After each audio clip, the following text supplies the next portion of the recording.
Les Gilets jaunes peuvent-ils obtenir satisfaction? Et le moment que nous vivons représente-t-il quelque chose d'aussi important pour l'avenir que le fut mai 68? Pour en débattre, nous avons invité Étienne Chouard, professeur de droit et d'économie à Marseille. Vous vous êtes fait connaître en militant pour le non au moment du référendum sur Maastricht en 2005. Vous êtes devenu un blogueur célèbre, très présent sur Internet.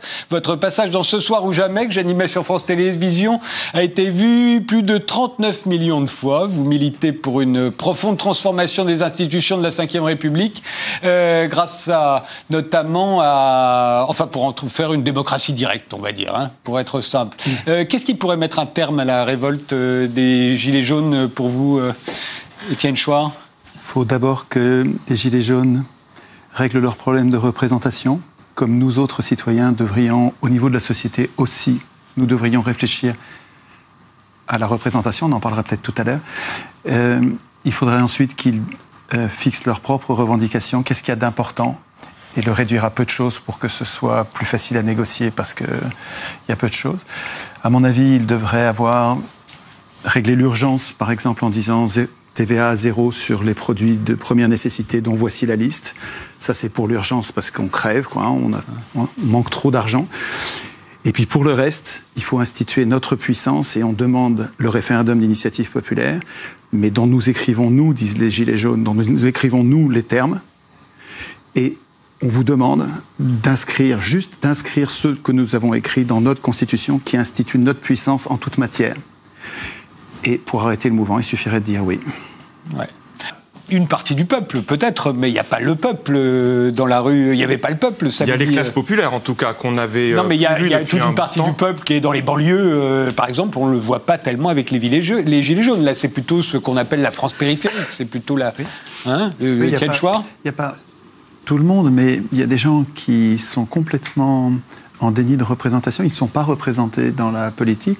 Ils sont très nombreux. Ils sont incroyablement maltraités et trahi littéralement par les acteurs politiques. On n'a pas besoin que tout le peuple soit réuni pour signaler un problème politique. Cette partie-là du peuple est extrêmement maltraitée. L'intégralité du peuple n'est pas représentée.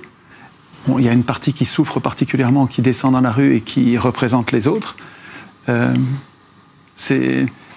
trouve qu'ils mettent en évidence un problème de représentation centrale dans la soi-disant démocratie, puisqu'on n'est évidemment pas en démocratie, dans une démocratie.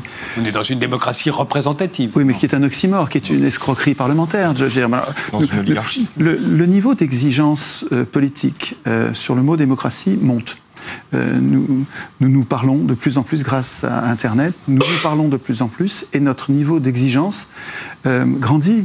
On ne se satisfait plus du mot démocratie représentative. Ça fait 200 ans qu'on se fait littéralement tromper, voler comme au coin du bois par les riches qui prennent tout le pouvoir grâce à l'élection.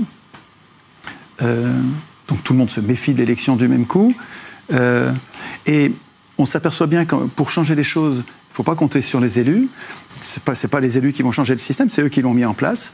Nous avons commis l'erreur, il y a 200 ans, de laisser instituer les règles de la représentation par les représentants. Sieyès était un élu, tous ceux qui ont mis en place, qui faisaient partie de la Constituante, étaient des élus. C'est une erreur majeure parce que les représentants sont en conflit d'intérêts. Ils ont un intérêt personnel à instituer leur puissance dans le processus constituant. Et instituer l'impuissance du peuple. C'est ça qui se passe depuis 200 ans. Pendant 200 ans, on ne s'en est pas rendu compte. Là, on commence à s'en apercevoir. Et donc, on prend le mal à la racine et on se dit qu'il faut qu'on écrive nous-mêmes les institutions. La représentation devrait être réglée par les représentés et pas par les représentants. Et c'est très étonnant, comme chez les Gilets jaunes. J'étais hier sur un péage, avant-hier sur un rond-point.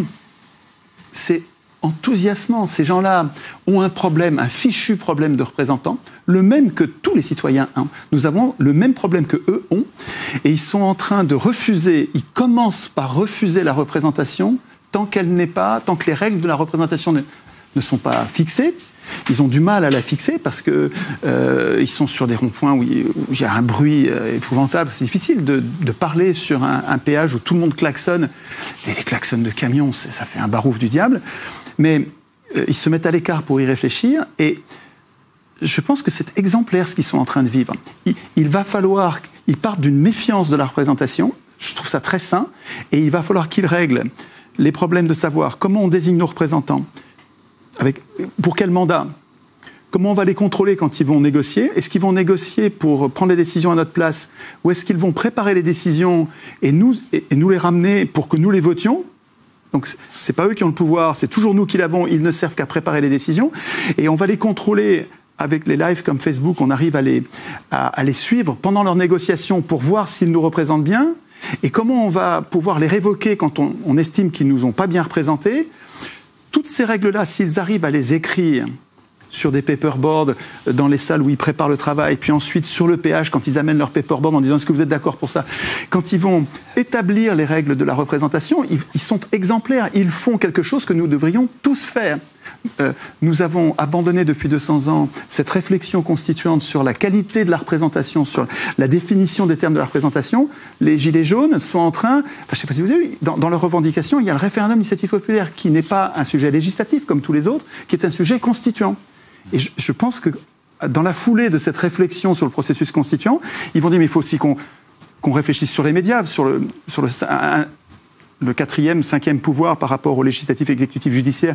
Il faut qu'on institue le pouvoir médiatique et bancaire, mais un référendum d'initiative populaire va avoir besoin d'une opinion éclairée. Donc on va avoir besoin de médias, je fais vite pour ne pas prendre trop la parole, donc je déparle, pardon, mais on va avoir besoin pour que l'opinion soit bien éclairée de médias qui soient indépendants, et donc il va falloir constituer aussi sur les médias. Je pense que ce processus qui a lieu et que je vois concrètement chez les gens très simples, sur les ronds-points, surtout les péages, c'est très spectaculaire. Ça va déboucher sur une activité constituante. Et ça, je trouve ça inédit dans l'histoire des hommes. C'est les réseaux sociaux qui permettent de faire monter le niveau politique, d'exigence politique. Ça vous avez vu tout ça, Nelly Garnier? Il faut y aller sur les ronds-points. Vas-y. Écoutez, moi, j'ai trouvé qu'il y a quelque chose que j'ai trouvé très intéressant ce week-end, c'était une interview de Pierre Rosanvallon dans Le Monde. Où là, je le dis et je le redis, il y a énormément de revendications qui sont mises en avant, mais il y en a deux qui se dégagent. La première, c'est la demande d'une vraie démocratie, une démocratie directe ou en tout cas une démocratie plus participative. Et la deuxième, c'est une question de justice sociale. Et c'est pas vos obsessions identitaires. Et d'ailleurs, c'est très amusant de voir comment vos revues, Le Figaro en l'occurrence, monsieur, au début était extrêmement enthousiaste sur ce mouvement. Ah, c'est génial, c'est antifiscal, ça va nous porter nos trucs à droite. Et puis, petit à petit, aussi bien les responsables politiques de la droite que vos éditorialistes du Figaro, de Valeurs Actuelles, etc., ils étaient mal à l'aise, ils ont essayé de faire marche arrière, de se débrancher parce qu'ils sentent bien que c'est pas... Je m'étonne que vous acceptiez le référendum d'initiative populaire comme si c'était un détail. Moi, je trouve que ce serait une bombe atomique dans le système de domination parlementaire.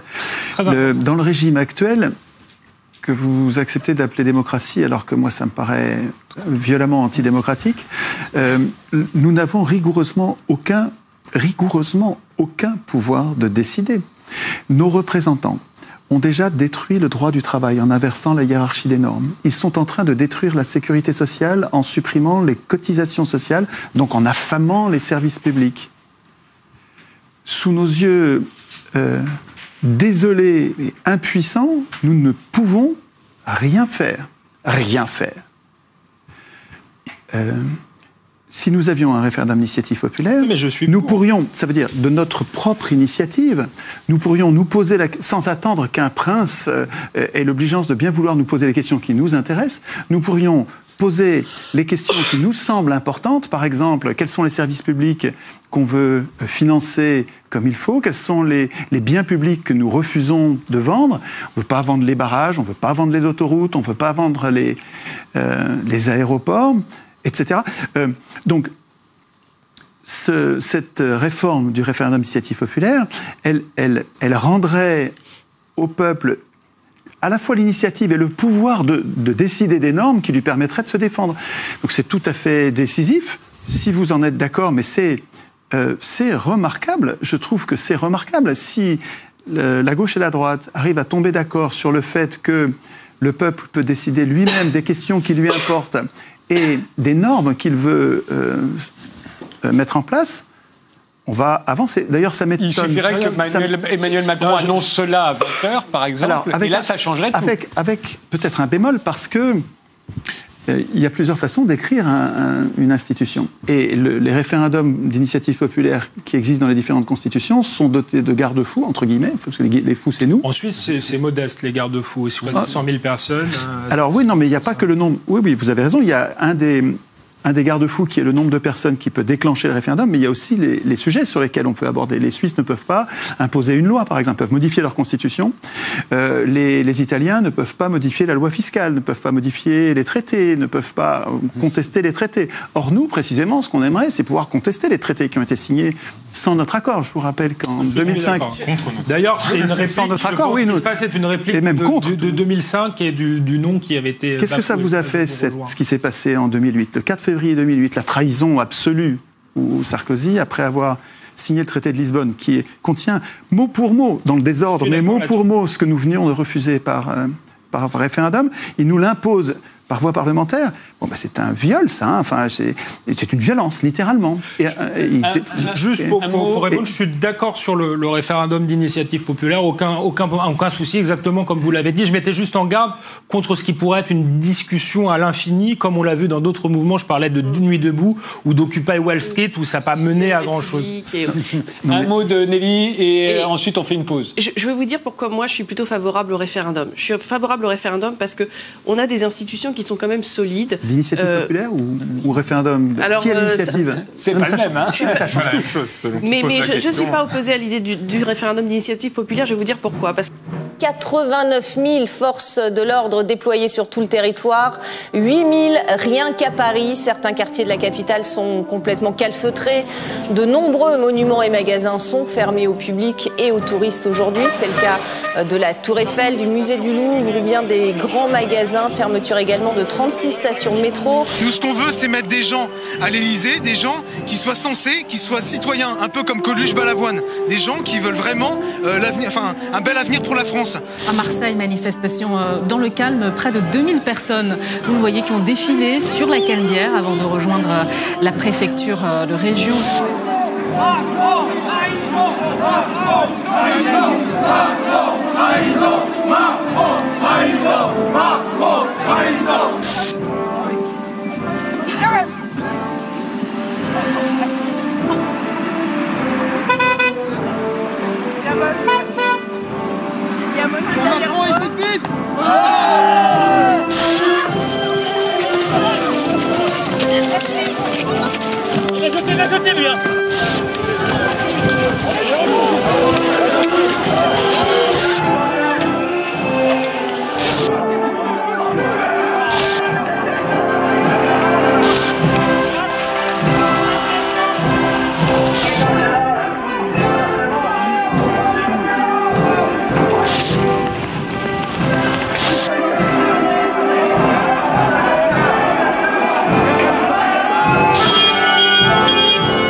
Bilan de la journée d'hier, 264 blessés, dont 39 parmi les forces de l'ordre, et ce, malgré le plus important dispositif sécuritaire depuis mai 68. Autre chiffre, celui des arrestations, 2000 interpellations et 1700 gardes à vue sur tout le territoire, 1082 personnes appréhendées dans la capitale. Le procureur de la République de Paris annonce ce soir que 120 personnes ont déjà été déférées devant le tribunal. Et ce matin, 396 gardes à vue ont été levées.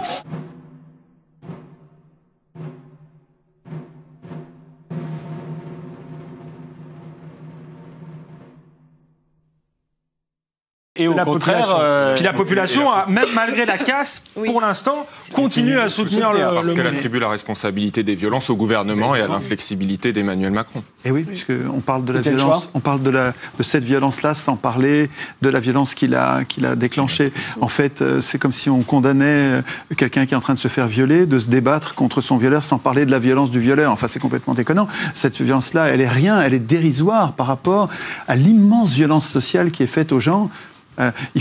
Les gens qu'on rencontre à Saint-Clair-du-Rhône ou sur le péage de la Bouilladis, dans les petits bleds là, c'est très très dur leur vie, c'est très très dur, c'est une violence quotidienne. C'est incroyable qu'ils ne soient pas plus violents que ça, puisqu'ils n'ont aucun exutoire, aucune façon d'intervenir dans le processus législatif qui devrait normalement leur permettre, démocratie, normalement ils devraient être capables d'intervenir dans le processus d'élaboration des lois. Rien, ils ne peuvent rien faire. Tout ce qu'ils peuvent faire, c'est ça, c'est descendre dans la rue en protestant. C'est nos institutions qui sont lamentables et c'est parce qu'elles ont été écrites par les riches, pour les riches, et ça marche, ça fonctionne depuis 200 ans. L'élection donne le pouvoir aux riches. À propos de riches, pratiquement sans exception. À propos de riches, c'est pour certains, en tout cas, une violence qui répond à des motifs politiques. Et on peut ne pas être d'accord avec cette politique-là, mais il faut, si on veut comprendre les choses, prendre ça en compte. Il faut voir aussi, vous aviez raison, parallèlement aux groupuscules d'extrême droite, le GUD, Action Française, consigné, parallèlement à des camarades à moi qui y ont participé, et parallèlement à des pilleurs qui sont venus juste choper des postes de télévision, il faut parler aussi, excusez-moi, mais il y a des images qui le montrent, qui ont tourné, des infiltrés, des agents provocateurs de la police qui enlèvent leur uniforme, se déguisent en casseurs et vont effectivement provoquer tout ça parce que, bien sûr, c'est censé faire le jeu du gouvernement. Ça, il faut le rappeler. Et si on parle de violence, il faut parler de la violence sociale dont a parlé Étienne Chouard, qui est la première des violences qui causent toutes les autres. Mais il faut aussi parler, si on ne veut pas être hypocrite, de la violence policière parce que 10 000 grenades lancées samedi dernier, c'est l'équivalent de tout ce qui avait été lancé durant l'année 2017. Voilà, c'est une violence absolument disproportionnée quand vous voyez comment on a traité les lycéens de Mantes-la-Jolie comme des terroristes, on se croirait en Corée du Nord. Excusez-moi, mais là il y a quelque chose. Emmanuel Macron, il a que 41 ans. Il a visiblement une grande soif de pouvoir. Il est en train de verrouiller l'ensemble des institutions. Je ne lui prédis pas une carrière de dictateur. Mais par contre, on est vraiment en train de sortir de l'état de droit et de glisser vers des choses... Mais surtout, ça veut dire que ce qui conteste chez Emmanuel Macron, c'est pas tellement l'autorité. C'est-à-dire, les gens ne contestent pas forcément d'avoir une forme d'autorité et d'efficacité dans le pouvoir, mais ils contestent la manière dont c'est exercé et dont ça a été incarné par... voilà, c'est la justice. Oui. Par Emmanuel Macron. Ce serait bien quand même de faire le lien entre les institutions et cette violence, parce que si on ne remonte pas à la cause, on ne va rien régler. Des institutions qui donnent le pouvoir aux riches, qui leur permettent de se goinfrer sans qu'on puisse rien faire, sans qu'on puisse les arrêter. Et c'est ça qui nous pousse à la violence. Si vous aviez des institutions qui donnent le pouvoir de façon plus égalitaire entre les gens, par exemple avec du tirage au sort, vous auriez une meilleure représentation avec... Le tirage au sort, c'est comme à Athènes. Mais oui, bien sûr. On n'est pas élu, on est tiré au sort en tant que citoyen. Et tiré au sort est contrôlé comme le lait sur le feu. Quand les tirés au sort, ils n'étaient pas fous. Ils avaient peur de tirer au sort comme nous aurions peur. Et ils avaient ajouté des institutions complémentaires de contrôle et de reddition des comptes. Qui permettait d'avoir beaucoup moins peur du tirage au sort tel qu'il était institué que nous de l'élection, alors qu'on leur donne toutes les clés et après ça, on n'a aucun moyen de résister sans aucun contrôle. Mais ce que je veux dire, c'est que si on ne prend pas le problème à la racine en changeant les institutions qui organisent notre dépossession politique et le monopole du politique par les plus riches, parce que c'est eux qui ont les moyens d'aider un candidat à gagner les élections, parce que c'est ça qui est décisif, notre procédure, l'élection, le faux suffrage universel qui consiste à désigner des maîtres parmi des gens qu'on n'a pas choisis et qu'on peut aider. Si on peut les aider, c'est un enfant comprend que celui qui a les moyens d'aider, donc le plus riche, il va gagner l'élection. Mais c'est ça qui se passe depuis 200 ans. Depuis 200 ans, l'élection donne le pouvoir aux riches parce que les riches ont les moyens d'aider un candidat. Alors que pendant 200 ans à Athènes, les tirés au sort, c'était les pauvres. Alors pas les pauvres, les esclaves qui étaient à l'écart. Parmi les citoyens, c'était les citoyens les plus pauvres qui dirigeaient. C'est normal puisque c'était les plus nombreux. Donc mais oui, au sort. Et qui n'en ont pas profité pour dépouiller les riches. Hein. Il n'y avait que les riches qui payaient l'impôt. Hein. Les pauvres ne payaient pas d'impôt à Athènes. Il n'y a que les riches qui payaient l'impôt, mais on ne les dépossédait pas. Si vous voulez, la puissance, les gens qui avaient la puissance économique à Athènes n'avaient pas aussi la puissance politique. C'était désynchronisé grâce au tirage au sort. Le tirage au sort faisait que les plus riches n'étaient pas en même temps les plus puissants politiquement. L'élection depuis 200 ans a comme raccroché le pouvoir politique et le pouvoir économique, et ce sont les plus puissants économiques qui sont devenus aussi les plus riches politiquement, qui sont devenus les plus puissants, et qui se sont mis à écrire des lois pour eux, et ça a donné le capitalisme. Mais c'est pas du tout une fatalité, c'est très court dans l'histoire des hommes qui s'est passé. Mais Garnier, et puis... Je suis qu'on résiste à... Parce que déjà, sur des campagnes présidentielles, vous avez en France une limitation des budgets de campagne qui fait qu'on n'a pas besoin d'être ultra riche pour faire une campagne. Et par ailleurs, sur le tirage au sort, pour avoir vécu ça dans les conseils de quartier, qui sont quand même notre démocratie participative ou comme vous voulez, moi j'ai été membre de conseils de quartier pendant plusieurs années, je peux vous dire que les tirés au sort, ils ne viennent jamais. Mais ils viennent jamais parce que... Non mais leur avis... Je ne suis pas persuadée, j'ai du mal à y croire. Alors après, c'est purement empirique, mais j'ai du mal à croire que ça fonctionnerait. Mais Nelly, on n'attrape pas les mouches. Mais voilà, on n'attrape pas les mouches avec du vinaigre. Comment voulez-vous faire venir à des réunions des gens qui savent très bien que leurs décisions vont être consultatives, qu'elles ne vont pas être impératives. Par contre, quand vous montrez que la décision va être suivie des faits, comme par exemple, comme on l'a cru en 2005, on pensait que le référendum allait être appliqué, quand même, ça nous a mobilisés incroyablement. Vous avez des gens qui n'avaient jamais fait de politique, mais par centaines de milliers qui se sont mis à faire de la politique parce qu'il y avait institutionnellement une possibilité de changer les choses. C'est votre cas d'ailleurs. Oui, bien sûr, voilà, mais j'étais pas tout, on était des milliers. Si vous voulez, nos institutions, elles nous enferment, elles nous infantilisent, elles nous ferment toutes les portes et les fenêtres pour faire quelque chose. Donc elles nous déresponsabilisent, elles nous désapprennent à faire de la politique. Une fois qu'on a élu, on a abdiqué sa souveraineté, c'est un autre qui va voter. En fait, à l'école, on nous conduit à confondre élire et voter. On dit élire, voter, c'est pareil, l'élection, c'est la démocratie, mais pas du tout. L'élection, c'est l'abdication. On renonce à voter, c'est un autre qui votera à notre place. La démocratie, ça devrait être, c'est nous qui votons nos lois. La démocratie, c'est voter. Mais voter les lois, pas élire des maîtres. Et ça peut se discuter. Pourquoi est-ce que nous ne prenons pas en charge, mais vous, moi, tous les représentés, tous les citoyens, pourquoi est-ce qu'on ne prend pas en charge le processus constituant ? Ça changerait tout. Et on éviterait toutes ces violences. Parce que si vous mettez en place un exutoire, enfin, c'est plus qu'un exutoire, c'est une courroie de transmission institutionnelle qui permet aux gens d'écrire les lois dont ils ont besoin. Il n'y a plus besoin d'aller dans la rue et de tout casser. Vous allez pacifier la société. Il y a un élément qu'il faut ajouter qui va dans votre sens, sur ce pouvoir des riches instauré par la démocratie représentative, qui justement n'est pas une démocratie. C'est que au XIXe siècle, quand les régimes politiques qui sont les nôtres en France, en Grande-Bretagne, aux États-Unis sont mis en place, les fondateurs de ces régimes politiques qui décident de créer des élections, de créer des partis, de créer des parlements, écrivent explicitement, et on a des pavés entiers où ils disent surtout ne pas mettre en place une démocratie, mettre en place une oligarchie élective, une aristocratie. Ils le disent, surtout pas la démocratie, parce que la démocratie, c'est cette image de feu que vous voyez là. Dans leur imaginaire à l'époque, les bourgeois qui mettent en place le gouvernement représentatif ou la République, comme ils appellent ça, ils se disent la démocratie, c'est les pauvres avec les couteaux entre les dents qui vont couper la gorge des riches et qui vont faire brûler tout Paris. C'est ça qu'ils se disent. Et qu'est-ce qui se passe ? Il se passe que les manants, justement, les prolétaires, qui au début se sentent insultés par ce mot, on les traite de démocrates, mais être démocrate, c'est une insulte. Et bien petit à petit, ils vont retourner le stigmate et ils vont dire, eh bien, je suis fier d'être démocrate, comme aujourd'hui on dit, je suis fier d'être anarcho-autonome, je suis fier d'être une pute, je suis fier d'être gay. Ils ont retourné le stigmate. Et les politiciens qui devaient briguer les votes des prolétaires, ils se rendaient bien compte à un moment que pour obtenir le vote du prolétaire, on devait arrêter de lui dire que la démocratie, c'était mal. Donc, ils ont rebaptisé tout ça. Par exemple, le Parti démocrate aujourd'hui aux États-Unis s'appelait le Parti républicain, et à la fin du XIXe siècle, opération purement politicienne et électoraliste, se rebaptise le Parti démocrate pour s'attirer les suffrages. Et donc aujourd'hui, tout le monde fait comme si on était en démocratie, mais on n'est pas en démocratie représentative, en démocratie libérale ou quoi. On n'est pas du tout en démocratie. On est dans une oligarchie capitaliste où le peuple n'a absolument pas de pouvoir. Écoutez, moi, les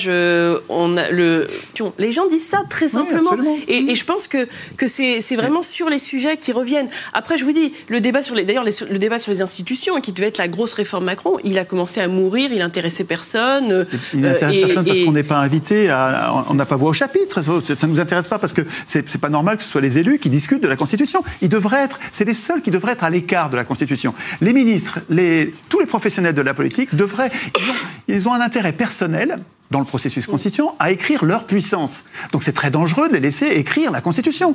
Donc les professionnels de la politique, donc les élus, les ministres, et même les juges, devraient être tenus à l'écart du processus constituant.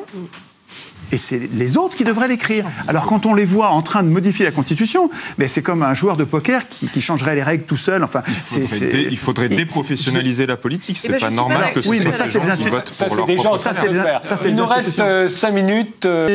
Non, je crois que l'enjeu, c'est est-ce qu'on continue ou est-ce qu'on arrête finalement avec la politique des 40 dernières années, qui est une politique d'ajustement à la mondialisation. Je pense que c'est ce que disent aujourd'hui les Gilets jaunes. Arrêtez avec votre pédagogie.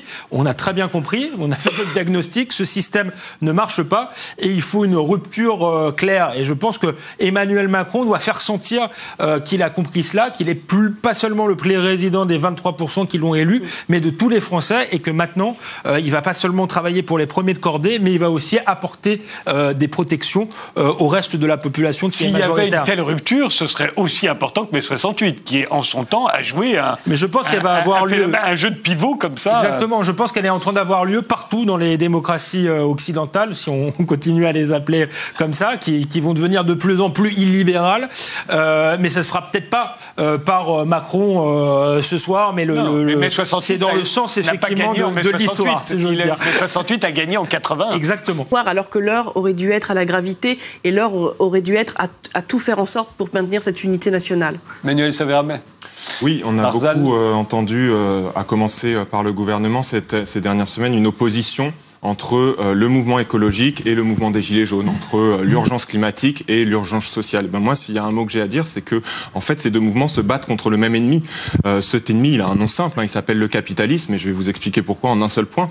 Les 1% les plus riches de la planète, aujourd'hui, possèdent 50% des richesses de la surface du globe. Et ces mêmes 1%, parmi les entreprises qui possèdent, ils sont responsables de 70% des émissions des gaz à effet de serre. Donc, ce sont les mêmes qui concentrent toutes les richesses et qui sont les premiers responsables de la crise climatique qu'on est en train de vivre. Et donc, c'est contre eux que les Gilets jaunes et tous ceux qui se sentent écologistes aujourd'hui ont à se battre contre mais si vous prenez à l'échelle de la planète, les Français, Gilets jaunes compris, sont parmi les plus gros pollueurs et les plus riches de la planète. Et c'est donc contre eux que se passe aussi la révolution. Les premières victimes du réchauffement climatique, c'est des peuples indigènes en Amérique latine, c'est des pauvres. Et ici aussi, les premières victimes, c'est les pauvres, ceux qui souffrent des particules fines parce qu'ils sont dans les mauvais quartiers, dans les mauvais coins, là où le vent souffle et amène la pollution. C'est les pauvres aussi. Les pauvres sont ceux qui polluent le moins et ceux qui pâtissent le plus pourtant du réchauffement climatique. Étienne Chouard, il vous reste 1 minute 20.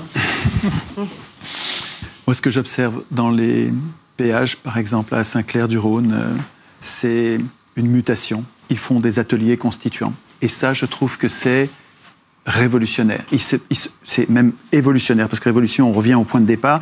Là, il y a une modification structurelle de l'exigence de la base qui me donne plein d'espoir. Je vois quelque chose sur quoi je travaille depuis plus de 10 ans et qui se passe. Je ne pensais pas voir ça de mon vivant. C'est absolument enthousiasmant de voir les gens prendre leurs problèmes à la racine, meurtris par des problèmes superficiels, mais très douloureux. Trop d'impôts, pas assez de salaires, les services publics qui disparaissent. Donc, jetés dans la rue par cette souffrance au niveau législatif, par des décisions législatives scandaleuses, ils arrivent déjà, au bout d'une semaine, 15 jours de mouvement, ils arrivent à se hisser au niveau constituant, c'est-à-dire au niveau au-dessus. C'est-à-dire qu'ils ont repéré la cause de leur souffrance, qui est leur impuissance politique, et ils sont déjà en train de s'occuper de la cause de leurs problèmes. Je ne vois pas de meilleure façon de régler le problème que d'être radical, c'est-à-dire de prendre le problème à la racine. Et je souhaite que ça continue. C'est-à-dire qu'ils se jettent pas à Paris pour se friter avec les CRS. Encore que c'est bien de garder la pression un peu. Il y a une espèce de complémentarité des luttes entre la violence et la non-violence. Mais c'est l'aspect non-violent constituant, c'est-à-dire prenant le mal à la racine, qui me paraît le plus prometteur et qu'il faudrait protéger et répandre d'un rond-point à l'autre, d'un péage à l'autre. Je vous remercie et on verra bien ce qui va suivre. Merci.